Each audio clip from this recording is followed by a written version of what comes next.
ضلالة وكل ضلالة في النار. Jamaah salat Jumat rahimakumullah, marilah senantiasa kita bersyukur pada Allah Subhanahu wa taala. Allah Subhanahu wa taala telah berikan pada kita berbagai macam nikmat, dan nikmat yang paling utama yang senantiasa kita syukuri adalah nikmat iman dan juga nikmat Islam. Yang dengan kedua nikmat ini Allah Subhanahu wa taala istimewakan kita semua di hadapannya. Yang dengan kedua nikmat ini Allah Subhanahu wa taala izinkan kita untuk menunaikan kewajibannya. Yang dengan kedua nikmat ini Allah Subhanahu wa taala akan masukkan kita ke surganya kelak, amin ya rabbal alamin. Salawat dan salam senantiasa tercurah limpahkan pada Nabi kita Muhammad sallallahu alaihi wasallam beserta keluarganya, sahabatnya, dan umatnya juga pengikutnya yang senantiasa mengikuti tuntunan dan sunnah beliau di dalam menjalankan perintah Allah Subhanahu wa taala dan menjauhi larangan Allah Subhanahu wa taala. Jamaah salat Jumat rahimakumullah, tidak lupa akhwati berwasiat pada diri akhwati pribadi dan juga jamaah sekalian untuk senantiasa meningkatkan ketakwaan kita kepada Allah Subhanahu wa taala. Kita memelihara diri kita menjauhkan diri kita dari azab Allah Subhanahu wa taala. Yang Allah Subhanahu wa taala telah perintahkan kita semua untuk menjaga diri kita dari azab Allah Subhanahu wa taala. Dalam surah Al-Baqarah ayat 281 Allah Subhanahu wa taala berfirman, "Wattaqu yawman turja'una fihi ila Allah." Dan peliharalah diri kalian dan bertakwalah kepada Allah, jauhkanlah diri kalian pada hari di mana kita akan dikembalikan kepada Allah Subhanahu wa taala. Syekh Ibnu Utsaimin rahimahullah taala dalam tafsir yang menyebutkan bahwa hari yang dimaksudkan di sini adalah hari kiamat, di mana kita akan dihisab, di mana kita akan dibalas seluruh amal ibadah yang kita lakukan, akan dibalas seluruh perbuatan-perbuatan dosa yang kita lakukan. Maka kita berhati-hati dari hari tersebut. Tsumma tuwaffa kullu nafsin ma kasabat wa hum la yuzlamun. Kemudian juga kita akan dibalas semua apa yang telah kita lakukan dengan sempurna. Tidak ada sedikit pun yang luput dari Allah Subhanahu wa taala, dan kita tidak dizalimi oleh Allah Subhanahu wa taala. Maka di dalam ayat ini terdapat perintah, terdapat isyarat kewajiban kita semua untuk bertakwa, menjauhkan diri kita dari azab Allah Subhanahu wa taala, dari hukuman Allah Subhanahu wa taala pada yaumul qiyamah kelak. Dengan cara apa? Bi fi'li awamirillah wa ijtinabi nawahi. Dengan cara menjalankan perintah Allah Subhanahu wa taala dan menjauhkan larangan Allah Subhanahu wa taala. Ya masalah Jumat rahimakumullah, Allah Subhanahu wa taala telah ciptakan kita semua dengan satu tujuan, dengan satu goals, yaitu adalah untuk beribadah kepada Allah Subhanahu wa taala. Allah Subhanahu wa taala berfirman, "Wa ma khalaqtul jinna wal insa illa liya'budun." Tidaklah aku menciptakan jin dan manusia kecuali hanya untuk beribadah kepadaku, kata Allah Subhanahu wa taala. Maka di dalam ayat ini Allah nafikan semua tujuan-tujuan penciptaan manusia dan jin dan menetapkan satu tujuan, yaitu beribadah kepada Allah Subhanahu wa taala. Yang disebutkan oleh Syekh Sa'di rahimahullah taala dalam tafsirnya bahwa ini adalah ghayah, ini adalah goals, ini adalah tujuan.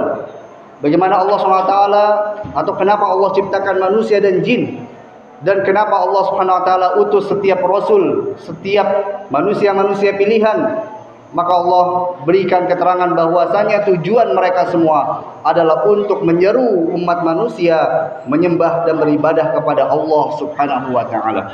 Yang makna daripada ibadah ini adalah sebuah penamaan untuk segala sesuatu yang Allah Subhanahu wa taala cintai dan ridhai. Sebagaimana Syekhul Islam Ibnu Taimiyah rahimahullah taala menegaskan bahwa yang disebut dengan ibadah adalah ismun jami', sebuah penamaan yang di dalamnya masuk seluruh apa yang Allah cintai dan apa yang Allah ridhai, minal aqwali wal a'mal, dari ucapan-ucapan ataupun perbuatan-perbuatan al-zahirah wal batinah, baik yang nampak ataupun yang tersembunyi di dalam diri kita. Maka ibadah memiliki makna yang luas. Ibadah memiliki makna dan ada indikator yang perlu kita pahami, yaitu apa yang diridhai dan dicintai oleh Allah Subhanahu wa taala. Maka kita perhatikan dalam ibadah kita, dalam perbuatan ucapan kita, apakah di dalamnya terdapat sesuatu yang dicintai dan diridhai Allah, ataupun bahkan di dalamnya tidak ada sesuatu yang dicintai dan diridhai Allah Subhanahu wa taala. Maka jamaah salat Jumat rahimakumullah, ibadah adalah perintah yang Allah berikan, Allah jadikan sebagai tujuan dari penciptaan manusia. Namun tidak hanya semata-mata ibadah saja, namun juga Allah SWT perintahkan dengan perkara di dalam ibadah tersebut yang tidak kalah pentingnya dan merupakan inti daripada ibadah.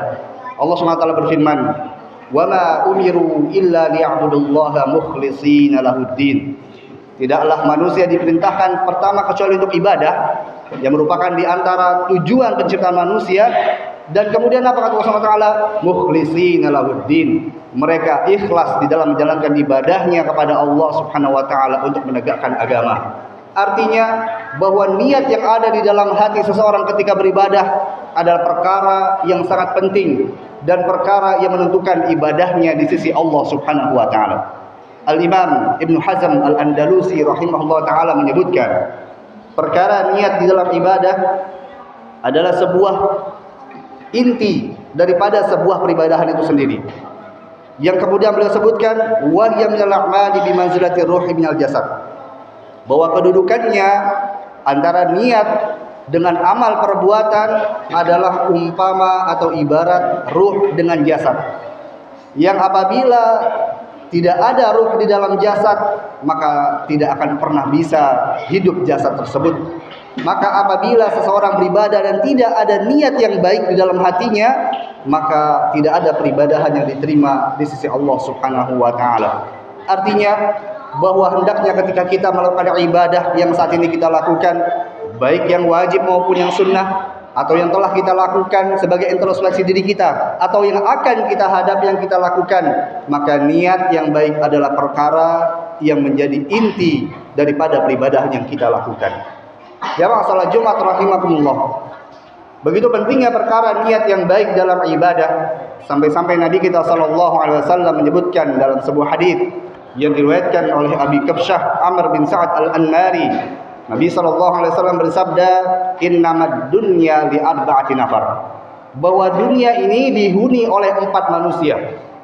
Yang pertama, abdun razaqahullahu malan wa ilma, yaitu seorang hamba yang Allah rizkikan kepada dia ilmu dan juga harta. Fa huwa yattaqillaha wa yasilu fihi rahimah. Dia bertakwa kepada Allah, dia menyambung tali silaturahim. Wa ya'lamu lillahi fihi haqqa, dan dia mengetahui bahwasanya ada hak Allah yang harus dia tunaikan di dalam ilmu dan harta yang Allah berikan padanya. Fa hadza bi afdhalil manazil. Maka hamba yang pertama ini adalah orang yang memiliki tingkatan derajat yang paling mulia di sisi Allah Subhanahu wa taala. Yang kedua, wa 'abdun razaqahullahu ilman wa lam yarzuqhu mala. Seorang hamba yang Allah berikan padanya ilmu namun tidak Allah berikan kepadanya harta. Fa huwa shadiqun niyah. Akan tetapi hamba tersebut dengan ilmunya memiliki niat yang baik, niat yang tulus, memiliki hati yang bersih. Dia berdoa, dia mengatakan, "Lau anna li malan la 'amiltu bi 'amali fulan." Seandainya aku memiliki harta, maka aku akan melakukan amal sebagaimana fulan, hamba yang pertama yang mendapatkan ilmu dan harta dan menggunakannya untuk bertakwa kepada Allah. Maka dengan niat yang baik tadi, dia mendapatkan pahala sebagaimana hamba yang pertama yang memiliki tingkatan paling mulia di sisi Allah Subhanahu wa taala. Kemudian yang ketiga, wa 'abdun razaqahullahu malan wa lam yarzuqhu ilma. Ada seorang hamba yang Allah berikan padanya harta namun tidak Allah berikan padanya ilmu, sehingga yakhbitu fi malihi bighairi ilm, dia menghabiskan hartanya tanpa ilmu. Dia la yattaqi fihi rabbah, dia tidak bertakwa kepada Allah dengan hartanya. Wala yasilu fihi rahimah, ataupun dia menyambung tali silaturahim. Wala ya'lamu lillahi fihi haqqa, dia juga tidak mengetahui bahwasanya pada hartanya terdapat hak Allah yang harus dia tunaikan. Fahada bi akhbatil manazil, kata Nabi SAW, laki-laki hamba yang seperti ini adalah hamba yang memiliki derajat yang paling rendah di sisi Allah Subhanahu wa taala. Dia memiliki harta namun tidak digunakan untuk bertakwa kepada Allah. Dia habiskan hartanya dalam kemaksiatan pada Allah Subhanahu wa taala. Dan yang keempat, wa 'abdun lam yarzuqhu mala.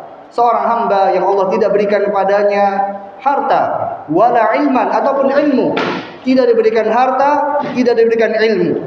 Fahuwa yaqul, dan dia tidak memiliki niat yang baik di dalam hatinya. Dia mengatakan, lau anna li malan, seandainya aku memiliki harta yang banyak, la amiltu fihi bi amali fulan, aku akan melakukan perbuatan menghabiskan hartaku sebagaimana hamba yang ketiga yang hanya menghabiskan hartanya tanpa bertakwa kepada Allah Subhanahu wa taala. Fa huwa niyyatuhu fa wizruhu masawa. Dengan niat yang buruk tadi, dia mendapatkan dosa dan mendapatkan kedudukan yang rendah di sisi Allah Subhanahu wa taala sebagaimana hamba yang ketiga tadi. Maka jamaah salat Jumat rahimakumullah, di dalam hadis ini Nabi sallallahu alaihi wasallam gambarkan bagaimana niat memiliki peran yang begitu penting di dalam kehidupan, dalam ibadah atau peribadahan seseorang. Bagaimana niat yang baik akan menjadikan seseorang memiliki derajat yang tinggi di sisi Allah SWT. Dengan niat yang buruk akan menjadikan seorang hamba memiliki derajat yang rendah di sisi Allah Subhanahu wa taala wal iyadu billah. Maka jamaah salat Jumat rahimakumullah, apa niat yang kita berikan, yang kita hadirkan dalam ibadah yang kita lakukan, tiada lain yaitu adalah ikhlas kepada Allah Subhanahu wa taala. Yang Allah telah perintahkan tadi dalam surah Al-Bayyinah ayat ke-5. Yang Allah kaitkan ibadah yang Allah perintahkan pada kita dengan ikhlas, dengan niat yang baik kepada Allah Subhanahu wa taala. Adapun definisi dari ikhlas itu sendiri, para ulama menyebutkan paling tidak ada 3 definisi dari ikhlas. Yang pertama adalah an yakunal amalu lillah. Hendaknya atau seseorang ketika ikhlas kepada Allah, dia menjadikan amal ibadahnya hanya ditujukan kepada Allah Subhanahu wa taala. La nasiba li ghairillahi fi. Dia tidak memberikan sedikit pun ruang di dalam niatnya untuk selain Allah. Ketika dia salat, maka dia tujukan 100% dari salatnya hanya untuk Allah. Tidak dia berikan sedikit pun ruang untuk pandangan manusia. Ketika dia bersedekah, ketika dia berkurban, berpuasa, membaca Al-Quran, membantu orang lain, dia tidak berikan sedikit pun ruang di dalam hatinya untuk pandangan, untuk kehormatan dan pujian daripada orang lain. Maka dia telah melakukan ikhlas. Yang kedua, al-ikhlasu ifradullah subhanahu bil qasdi fit ta'ah. Dia menjadikan ketaatan yang dia lakukan untuk Allah Subhanahu wa taala. Dia jadikan Allah Subhanahu wa taala sebagai satu-satunya zat yang memiliki hak daripada ibadah dan ketaatan yang dia lakukan.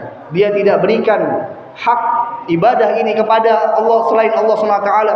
Dia hanya jadikan ibadah ini sebagai hak Allah Subhanahu wa taala yang tidak ada sekutu baginya Subhanahu wa taala. Ini makna ikhlas yang kedua. Yang ketiga adalah an yaqsidal 'abdu bi 'amalihi ridha rabbih wa thawabih. Seorang hamba ketika melakukan ibadah, maka dia hanya mengharapkan pahala, balasan dan keridhaan dari Allah Subhanahu wa taala. La gharadan akhar. Tidak ada tujuan lainnya. Ketika dia melaksanakan salat, melaksanakan puasa, zakat, berbuat baik, dia hanya mengharapkan wajah, pandangan dan pahala dari Allah Subhanahu wa taala, tidak mengharapkan balasan dari manusia ataupun memiliki tujuan-tujuan lainnya untuk dipandang, untuk dipuji atau dianggap sebagai orang yang soleh. Dia hanya mengharapkan balasan dari Allah Subhanahu wa taala. Dan para ulama mengatakan, apabila seorang hamba beribadah dan tidak mengharapkan pahala balasan dari Allah, maka dia dibenci. Ibadah yang dilakukannya mendapat kebencian dari Allah Subhanahu wa taala karena dia menjadi orang yang sombong, tidak mau mengharapkan pahala dari Allah Subhanahu wa taala. Jamaah salat Jumat rahimakumullah. Maka ini paling tidak definisi dari ikhlas. Begitu pentingnya dan besarnya perkara ikhlas ini, sehingga hendaknya kita hadirkan dalam ibadah, dalam keseharian kita. Karena orang-orang yang ikhlas, orang-orang yang memiliki niat yang baik dalam peribadahannya kepada Allah, paling tidak Allah akan berikan balasan-balasan yang luar biasa. Di antaranya, Allah Subhanahu wa taala akan menyempurnakan ketaatannya.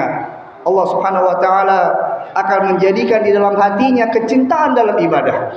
Yukhriju min qalbihi ta'alluhin ma ya'wah. Allah akan keluarkan dari hatinya rasa berat, rasa sungkan dan rasa enggan ketika melakukan ibadah kepada Allah Subhanahu wa taala. Kita lihat betapa banyak ibadah-ibadah yang dilakukan oleh kaum muslimin atau oleh hamba-hamba Allah namun tidak dilakukan dengan sepenuh hati. Namun dia melakukannya dengan rasa keengganan, ada kebosanan, ada ketidaksukaan, ketidakcintaan.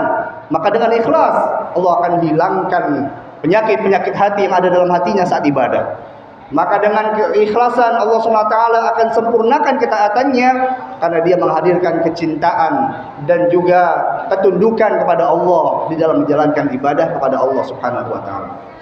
Yang kedua, dari balasan ataupun buah dari ikhlas yang dilakukan oleh seorang hamba, Allah SWT akan palingkan dia dari maksiat, Allah palingkan dia dari dosa-dosa yang dilakukannya.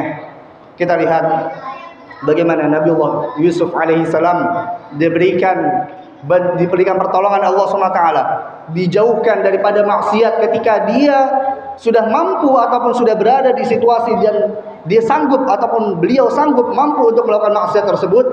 Tapi Allah SWT lindungi beliau. Sebab apa? Sebab karena keikhlasan yang ada di dalam hatinya. Allah SWT kisahkan dalam surah Yusuf ayat ke-24, kadzalika linasrifa anhu su'a wal fahsya innahu min ibadina al-mukhlasin. Demikianlah agar kami memalingkan daripadanya kemungkaran dan kekejian, innahu min ibadina al-mukhlasin, karena sesungguhnya Nabiullah Yusuf alaihissalam termasuk dari hamba-hamba kami yang ikhlas. Yang kemudian ditafsirkan oleh Syekh Abu Bakar Al-Jazairi dalam tafsirnya menyebutkan, ay alladzina istakhlasnahum liibadatina wa mahabbatina falan narda lahum ay yatalawwathu bi athari dhunubi wal 'asi. Yaitu adalah orang-orang yang semisalnya, yaitu orang-orang yang memiliki keikhlasan dalam hatinya, maka Allah Subhanahu wa taala tidak ridha kepada mereka untuk mereka melakukan maksiat, untuk mereka mendapati dirinya dalam kubangan dosa, dalam dosa-dosa kepada Allah SWT. Artinya Allah SWT lindungi mereka dari maksiat, dari dosa-dosa disebabkan karena keikhlasan yang mereka lakukan dalam ibadah mereka. Yang ketiga, Allah SWT akan lindungi mereka daripada godaan syaitan, yang Allah SWT telah tegaskan di dalam surah Al-Hijr ayat 42, inna ibadi laisa laka alaihim sultan, sesungguhnya hamba-hambaku tidak ada kekuasaan bagimu wahai syaitan untuk menguasai mereka, untuk menggoda mereka. Yang dimaksud dengan hamba-hamba di sini adalah hamba-hamba yang disebutkan oleh syaitan sendiri di dalam surat yang lain, surah Al-Sad ayat 82 sampai 83. Syaitan mengatakan, qala fa bi'izzatika la ughwiyannahum ajma'in, yaitu iblis memimpin syaitan mengatakan bahwa demi kekuasaan engkau aku akan menyesatkan mereka semuanya, yaitu manusia. Namun kemudian dia mengatakan illa ibadaka minhumul mukhlasin, kecuali hamba-hambamu yang mukhlis, yang ikhlas kepada Allah Subhanahu wa taala dalam ibadah mereka. Maka maksud dari hamba-hambaku, kata Allah Subhanahu wa taala, yang syaitan tidak memiliki kekuasaan pada mereka adalah hamba-hamba Allah yang ikhlas, yang kemudian syaitan tidak dapat menguasai dan juga mengganggu mereka. Jamaah salat Jumat rahimakumullah. Kemudian yang keempat, daripada buah ataupun balasan yang Allah berikan pada orang-orang yang memiliki niat yang baik dalam hatinya dan beribadah pada Allah, ikhlas pada Allah, maka mereka akan dijauhkan daripada api neraka. Nabi SAW bersabda dalam hadis yang diriwayatkan oleh sahabat Utsbah bin Malik radhiyallahu taala an, Nabi SAW bersabda, innallaha qad harama 'alan nar, sesungguhnya Allah SWT telah mengharamkan api neraka ala man qala, siapa yang berkata la ilaha illallah, tidak ada sesembahan yang berhak untuk disembah kecuali Allah, yabtaghi bidzalika wajh Allah, yang dia mengucapkan kalimat tauhid ini hanya mengharapkan wajah Allah Subhanahu wa taala.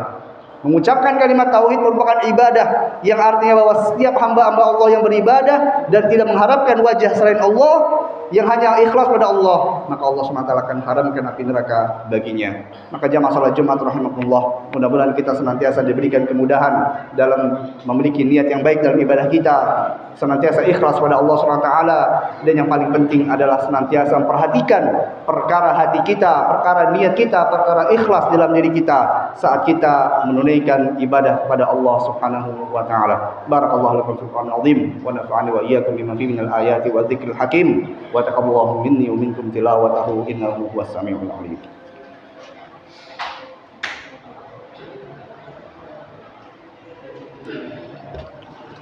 Alhamdulillah azimul ihsan wasi'ul fadli wal judi wal imtinan wa asyhadu an la ilaha illallah wahdahu la syarikalah wa asyhadu anna Muhammadan abduhu wa rasuluh sallallahu alaihi wa ala alihi wa sahbihi wa sallama tasliman katsira. Qala Allah ta'ala fi kitabihil karim, ya ayyuhalladzina amanu taqullaha haqqa tuqatih wa la tamutunna illa wa antum muslimun. Wa qala ta'ala wa may yattaqillaha yaj'al lahu makhraja. Amma ba'du. Jamaah salat Jumat rahimakumullah. Setelah kita mengetahui definisi, urgensi dan balasan orang-orang yang ikhlas, maka hari ini kita berada di hari-hari yang terbaik. Sebentar lagi kita akan menyongsong bulan Dzulhijjah, bulan yang di dalamnya banyak keutamaan, bulan yang di dalamnya diperintahkan kita untuk melakukan ibadah-ibadah, bahkan ibadahnya memiliki banyak pahala yang besar, memiliki pahala yang bisa menandingi jihad fi sabilillah. Sebagaimana Nabi sallallahu alaihi wasallam bersabda, "Ma min ayyam," tidak ada hari-hari, "al-amalu shalih fihinna," di mana amalan salih pada hari-hari tersebut, "ahabbu ilallah min hadhil ayyamil ashri," lebih dicintai oleh Allah, yaitu hari-hari 10. Qalu, para sahabat berkata, "Ya Rasulullah, wal jihadu fi sabilillah." Bahkan menandingi pahala daripada jihad fi sabilillah, kata Nabi sallallahu alaihi wasallam, "Wal jihadu fi sabilillah." Meskipun jihad fi sabilillah, illa rajulan, kecuali pahala yang didapatkan oleh seorang laki-laki, kharaja bi nafsihi wa malih falam yarji' min dzalika syai', yang keluar menuju medan pertempuran jihad fi sabilillah dengan hartanya, dengan jiwanya, dan dia tidak kembali lagi, artinya dia meninggal dalam keadaan syahid, maka tidak dapat ditandingi pahalanya dengan ibadah-ibadah yang lainnya. Yang dimaksud dengan hari-hari 10 di sini para ulama menyebutkan yaitu adalah 10 hari pertama dari bulan Dzulhijjah. Maka hari ini sebentar lagi kita akan menyongsong bulan Dzulhijjah. Maka di 10 hari pertama ini ada amal-amalan yang hendaknya kita lakukan, yaitu ibadah, yang kemudian Nabi SAW sebutkan pahalanya dapat menandingi orang yang jihad fi sabilillah, kecuali orang yang meninggal dalam keadaan syahid.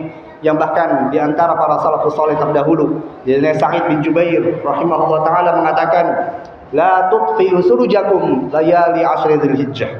Janganlah kalian padamkan lentera-lentera lampu-lampu kalian di malam hari 10 pertama bulan Dzulhijjah. Artinya kita hidupkan 10 hari pertama Dzulhijjah ini dengan ibadah. Kita hidupkan dengan puasa sunnah, kita hidupkan dengan qiyamul lail, dengan tilawatul Quran, dengan sedekah, dengan menjaga ibadah yang wajib, dengan ibadah-ibadah yang sunnah, yang semoga dengan itu semua menjadikan kita semua orang-orang yang termasuk orang yang beribadah dan ikhlas pada Allah dan mendapatkan balasan-balasan dari Allah Subhanahu wa taala yang disebutkan sebelumnya, yaitu mendapatkan perlindungan dari Allah, dijauhkan dari maksiat, dijauhkan dari gangguan syaitan, dan dipalingkan dari amalan-amalan yang buruk, dan juga dimasukkan ke dalam surga Allah Subhanahu wa taala. Semoga kita semua senantiasa diberikan kemudahan dalam menjalankan ikhlas dalam ibadah kita, senantiasa dimudahkan dalam menjalankan setiap waktu-waktu yang Allah berikan pada kita, waktu-waktu yang memiliki keutamaan-keutamaan dengan ibadah kepada Allah Subhanahu wa taala,